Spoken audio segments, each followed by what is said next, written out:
जा रहा है। हमारे सहयोगी ये भी बता रहे हैं कि भूपेश बघेल ने ये कहा है कि उन्होंने खुलासा करेंगे नहीं, उन्होंने खुलासा कर दिया है, पोस्ट के माध्यम से उन्होंने तमाम बातें बता दी हैं। बहरहाल आगे बढ़ते हैं और अब अगली जानकारी अफ्रीकी देश कांगो से सामने आ रही, जहां पर इबोला का कहर नजर आ रहा है। संक्रमितों का आंकड़ा 2000 के पार हो चुका है। अब तक 754 मरीज की मौत हुई है।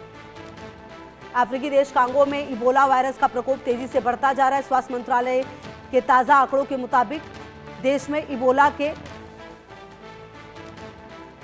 काफी मामलों की पुष्टि हो चुकी है, आपको बताएं, और अधिकारियों का कहना है कि अब तक का ये सबसे तेजी से फैलने वाला इबोला जो है वो परेशानियों का सबब बनता हुआ नजर आ रहा है।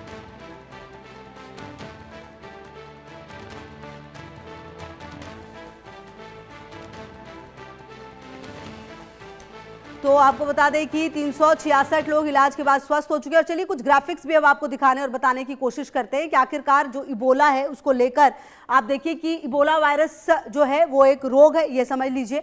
संक्रमित व्यक्ति के खून और शारीरिक फ्लूइड से ये फैलता है। बुखार, उल्टी, दस्त, ये जो लक्षण है वो नजर आते हैं। और इबोला वायरस जो है वो जिस तरीके से फैल रहा है अफ्रीकी देश कांगो में सिर्फ नहीं है सीमित, ये अब कई जगहों पर फैलता हुआ नजर आ रहा है। बुखार, उल्टी और बाहरी रक्तस्राव भी हो सकता है जिसको इबोला है उसे, और मृत्यु का खतरा ज्यादा है। समय पर इलाज नहीं मिलने पर मृत्यु का खतरा बहुत ज्यादा हो जाता है इसमें, इसीलिए इसे काफी खतरनाक बताया गया है। बहरहाल अफ्रीकी देश कांगो की अगर आप बात करें तो यहां पर लगातार ये मामले काफी ज्यादा बढ़ रहे हैं। और अब सवाल यह है कि आखिरकार तमाम देशों में इसे फैलने से कैसे रोका जाए, क्योंकि तमाम बड़ी संस्थाओं ने, और कहां फैल गया है देखिए, डेमोक्रेटिक रिपब्लिक ऑफ कांगो में, युगांडा में, गिनी में, लाइबेरिया में, आइवरी कोस्ट, यानी कुछ प्रकोप जो यहां पर भी नजर आया आइवरी कोस्ट में, और डेमोक्रेटिक रिपब्लिक ऑफ कांगो यहां पर सबसे ज्यादा फैला हुआ नजर आया है। इसके अलावा युगांडा, गिनी, लाइबेरिया और सूडान यहां पर भी फैला हुआ नजर आ रहा है। और अब आपको यह भी बता दें कि आइवरी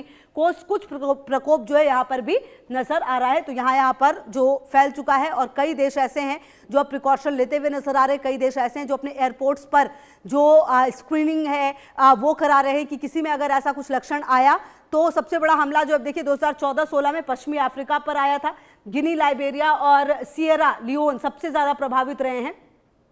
28,000 से ज्यादा मामले थे इस पूरे घटनाक्रम में। इबोला का जो प्रकोप था, 11,000 से ज्यादा मौतें हुई थी। आप देख लीजिए, जो हम आपको बता रहे थे कि मौतों का आंकड़ा इसमें बहुत ज्यादा हुआ है।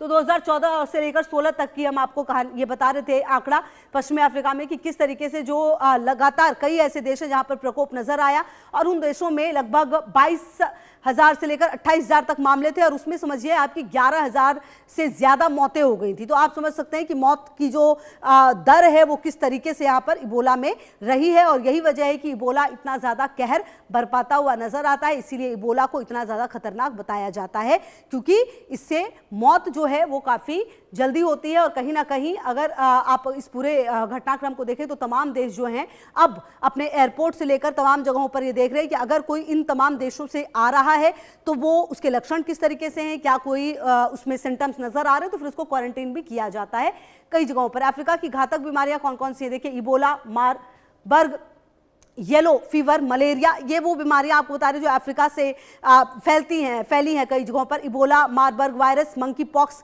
लासा फीवर, ये भी आपने सुना होगा मंकी पॉक्स को लेकर भी, येलो फीवर और मलेरिया, ये वो बीमारियां हैं अफ्रीका की जो काफी घातक बताई जाती हैं। मंकी पॉक्स में भी जो मौतों का आंकड़ा है वो भी काफी ज्यादा बढ़ा था। और ऐसे अगर आप देखें तो येलो फीवर को भी काफी खतरनाक बताया जाता है। तो कुल मिलाकर ये वो बीमारियां हैं जो अफ्रीका की घातक बीमारियां बताई जाती। कैसे बचना है इबोला से? आपको सबसे पहले संक्रमित व्यक्ति से सीधा संपर्क मत कीजिए, ये तो है ही। हाइजीन का जितना ज्यादा ख्याल रखें, हाथों की नियमित सफाई, ये तो कोरोना की तरह ही है ये भी। अगर आप देखें, संक्रमित शव को छूने से बचना चाहिए आपको। अगर उस शव को जिसको इबोला था और उसे छुआ गया है तो फिर इन्फेक्शन बहुत ज्यादा होने का खतरा हो सकता है। अगर आपको कुछ भी लक्षण दिख रहा है तो तुरंत इलाज कराइए। स्वास्थ्य विभाग के निर्देशों का पालन भी करना बहुत जरूरी है। और संक्रमित व्यक्ति से सीधा संपर्क मत कीजिए, ये सबसे ज्यादा जरूरी है। और अगर आप इस तरह के इलाके में रह रहे हैं जहां पर ये संक्रमण बढ़ रहा है तो आपको मास्क पहनना बहुत जरूरी है। आपको जो डिस्टेंस है फिजिकल वो रखना बहुत ज्यादा जरूरी है। अगर किसी की डेथ हो गई है तो आपको उसको टच नहीं करना है। और जो भी प्रिकॉशन लेने के लिए स्वास्थ्य विभाग की तरफ से कहे जा रहे हैं वो आपको लेने पड़ेंगे, तभी जाकर आप बच सकते हैं। WHO और स्वास्थ्य एजेंसी लगातार नजर रख रही है। क्या भारत में खतरा है, ये सवाल है। विदेश यात्रा करने वालों को सावधानी बरतने की सलाह दी जा रही है। अगर आप किसी विदेश यात्रा पर जा रहे हैं तो आपको सावधानी बरतनी होगी। फिलहाल भारत में इबोला का प्रकोप नहीं है। और आपको बता दें कि लगातार जो भारत की स्वास्थ्य एजेंसियां हैं उनकी तरफ से जो मेजर चेंजेस हैं वो किए गए हैं। हॉस्पिटल्स में जो व्यवस्था है उसको देखा जा रहा है, निगरानी की जा रही है। और अगर इस तरह के देशों से खास करके जहां पर इबोला काफ़ी ज़्यादा प्रभावित कर रहा है, वहां से अगर कोई आता है तो उसको ज़रूर जाँच की जा रही है, वो ज़रूर जाँच के दायरे में आकर ही आगे बढ़ पा रहा है। उनको क्वारंटीन भी किया जा रहा है, उन पर नज़र भी रखी जाती है। तो इसीलिए क्योंकि इबोला फैलता भी पर्सन टू पर्सन है, तो ये ध्यान देने वाली बात है कि अगर कोई भी मामला सामने आ जाएगा तो फिर उसे फैलते हुए वक्त नहीं लगेगा। शायद यही वजह है कि लगातार जो स्वास्थ्य एजेंसियां हैं वो ध्यान देती हुई नजर आ रही हैं। फिलहाल भारत में जो प्रकोप है इबोला का नहीं है, लेकिन मेरे साथ डॉक्टर आदर्श त्रिपाठी बातचीत करने के लिए जुड़ गए हैं। अच्छा सर, ये जो इबोला जिस तरीके से कांगो से लेकर और कई देशों में कहर बरपा रहा है, भारत को आने वाले समय में किस तरह के प्रिकॉशन लेने होंगे? क्योंकि सर कोरोना की भी तो शुरुआत ऐसे हो गई थी और उसके बाद अचानक से फैल गया था। क्या कोई सिमिलैरिटी नजर आती है सर दोनों के फैलने की स्थिति में?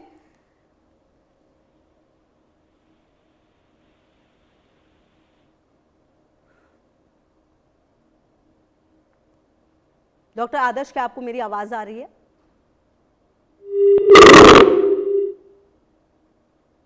चलिए हम वापस जुड़ने की कोशिश करेंगे और जानने की कोशिश करेंगे कि क्या ये जो पूरी स्थिति है ये नजर आएगी।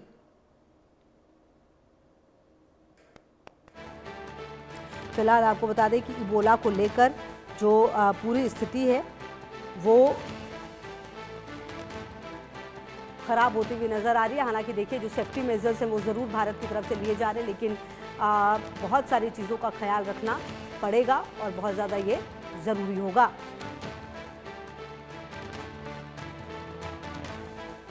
खास करके वो लोग जो विदेश यात्रा कर रहे हैं उन्हें बहुत ही ज़्यादा संभल कर रहने की ज़रूरत है, क्योंकि इसकी फैलने के चांसेस ही ऐसे हैं कि अगर आप किसी संक्रमित व्यक्ति के संपर्क में आएंगे तो आपको ये फैल सकता है और बहुत जल्दी फिर जान भी इसमें चली जाती है अगर समय पर इलाज ना किया जाए।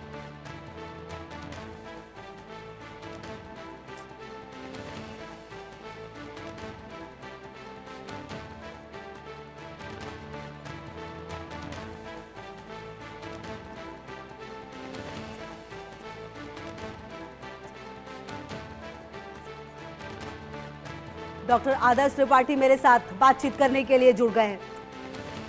डॉक्टर आदर्श त्रिपाठी, अगर इस पूरी सिचुएशन को देखा जाए तो भारत को कितना परेशान होने की जरूरत है अभी फिलहाल?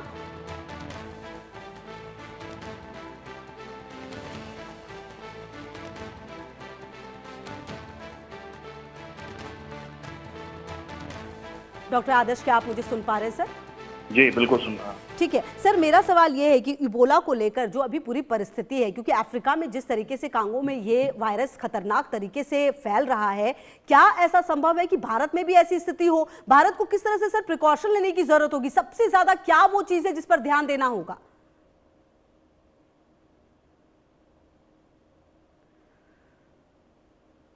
सर आप मुझे सुन पा रहे हो तो मेरा ये सवाल आप ही के लिए था।